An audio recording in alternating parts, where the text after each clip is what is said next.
Bonjour, bonjour, salut, salut. Ketemu lagi di channel YouTube Opra, Obrol Prancis. Apa kabar? Sehat? Semoga sehat ya. Saya punya satu pertanyaan loh sebelum kita mulai pelajaran kita kali ini. Percaya nggak teman-teman kalau saya bilang ada huruf di bahasa Prancis yang tidak punya bunyi? Oh, nggak punya bunyi, ya. Jadi hanya dieja, tapi saat kita baca kata, saat kita baca nama, dia tidak pernah ada bunyinya. Percaya nggak? Harus percaya, yaitu huruf H. Itulah kenapa pelajaran kita kali ini adalah pelajaran yang penting, menambah ilmu bagi teman-teman. Dan itulah kenapa kita mulai dari mengenal alfabet dulu sebelum masuk ke berbagai macam praktek. Untuk yang baru bergabung, tonton dulu video-video sebelumnya yang tips 1A, 1B, karena disitulah ada panduan pembelajaran sistematisnya terdahulu sebelum kita masuk ke materi yang ini. Sebab materi yang ini adalah poin terakhir dari pelajaran seputar les alphabets. Oke? Loh, kalau huruf H tidak pernah dibaca, terus kata-kata ini yang sudah saya siapkan ini bacanya jadi bagaimana? Ya langsung ke huruf keduanya. Kita lihat, ada yang tahu nggak ini di mana? Ayo, Himalaya ini ada di mana? Kalau di bahasa Indonesia kan Himalaya. Di mana yuk? Ada yang tahu? Ah, pintar, di Nepal. Itu ada pegunungan Everest. Nah, sini ada Himalaya, pegunungan Himalaya di Gunung Everest itu. Nah, kata ini kalau di bahasa Prancis itu berjadi bunyinya langsung Himalaya, Himalaya, karena hanya asnya itu tidak pernah bunyi. Siandelo, ya, dia tidak pernah bunyi. Begitupun yang ini di bawahnya. Ini kalau yang senang The Beatles itu pasti tahu lagu Love Me Do. Dimulai John Lennon dengan memainkan harmonika. Kalau di bahasa Prancis bacanya tidak harmonika tapi harmonika karena asnya tidak dibaca, tidak pernah bunyi. Kian deh, langsung saja teman-teman lihat, oh ada CA. Ada CA, apa yang harus dilakukan? Ingat pelajaran yang sebelumnya, yaitu kombinasi CA menghasilkan bunyi K. Oke, K.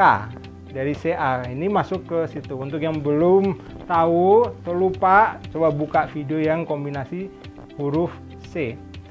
Jadi jelas seperti itu, harmonika, langsung saja tanpa asnya, harmonika. Ya. Berikutnya ini poin kedua, ada huruf J. Saya ajak teman-teman untuk mengingat dulu huruf G karena di alfabet itu mirip. Huruf G itu J, huruf J itu J. Tapi saat kita membaca kata di dalam bahasa Prancis itu beda aturan. Kalau huruf G itu seperti inilah, ada dua bunyi. Ada yang bunyi kerasnya G, ada yang Z. Nah, kalau di bahasa Prancis untuk huruf J atau J itu tidak ada seperti ini. Jadi tidak seperti huruf G. Semuanya sesuai ejaan aja, J, maka ini mengadopsi bunyi Z. Ya, ketemu kombinasi huruf seperti apapun itu tetap seperti itu. Contohnya binatang ini jaguar. Jaguar kalau di bahasa Prancis dibacanya jaguar. Lihat, saya sudah tandai. Oh, ini huruf J-nya, J-nya dibaca Z, kemudian ja. Kemudian oh ada JU. Masih ingat pelajaran sebelumnya? Kalau J ketemu U itu menjadi bunyinya yang G, bukan yang Z. Jadi jaguar. Jelas ya? Nah, berikutnya kota Jakarta yang sampai saat ini masih ibu kota kita, Republik Indonesia. Kalau di bahasa Prancis, ini kota ini tidak dibaca Jakarta. Orang-orang Frankofon itu kesulitan untuk melafalkan seperti kita mau Jakarta. Karena di dalam bahasa Prancis huruf J itu adalah J. Jadi mereka otomatis akan refleks membacanya sebagai Jakarta dan tidak bisa Jakarta. Itu ya.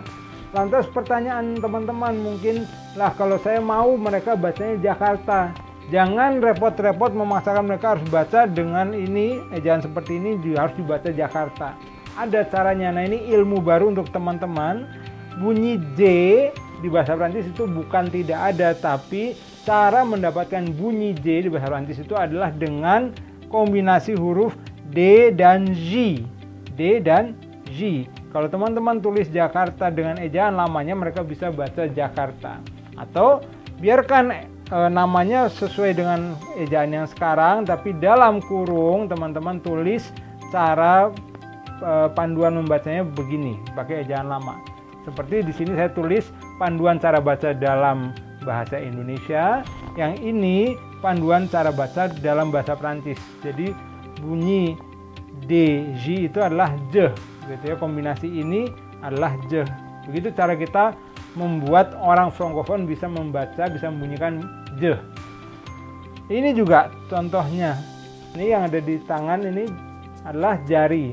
Bagaimana cara kita membunyikan jari untuk orang-orang frankofon? Sama, pakai DJ. Contoh lainnya adalah jiwa.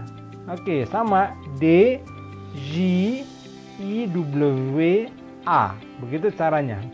Oh, nama saya Jaka. Jaka, ya maka D J A K. Selalu pakai ini kalau teman-teman mau orang frankofon bisa membunyikan bunyi je. Kalau enggak, mereka akan otomatis jadi Jakarta, jari, jiwa, Jaka. Nanti akan seperti itu. Jelas ya pelajaran kali ini? Mantap kan?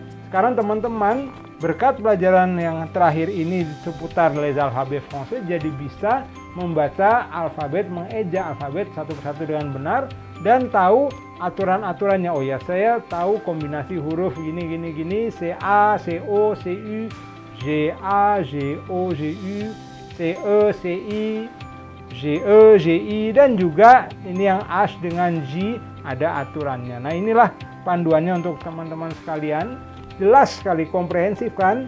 Inilah Opera, kursus membaca bahasa Prancis yang teman-teman butuhkan. Sampai ketemu di video-video selanjutnya. Sesudah ini kita akan lanjutkan dengan materi lain yang lebih informatif lagi, yang memandu teman-teman secara sistematis untuk bisa memahami bahasa Prancis dengan baik. Itulah kenapa kita tidak langsung mulai dengan perkenalan, supaya teman-teman itu paham dulu cara bacanya. Oke? Saya tidak sabar, semoga teman-teman tetap sehat dan kita bisa ketemu di video-video selanjutnya. Kalau teman-teman suka dengan video ini, silakan berikan like-nya dan juga sampaikan komentar teman-teman terhadap pelajaran-pelajaran yang sudah diberikan di sini. Apakah mudah dipahami, ataukah sulit, ataukah teman-teman jadi bisa memahami bahasa Prancis dengan baik. Merci Opera, terima kasih Opera. À bientôt.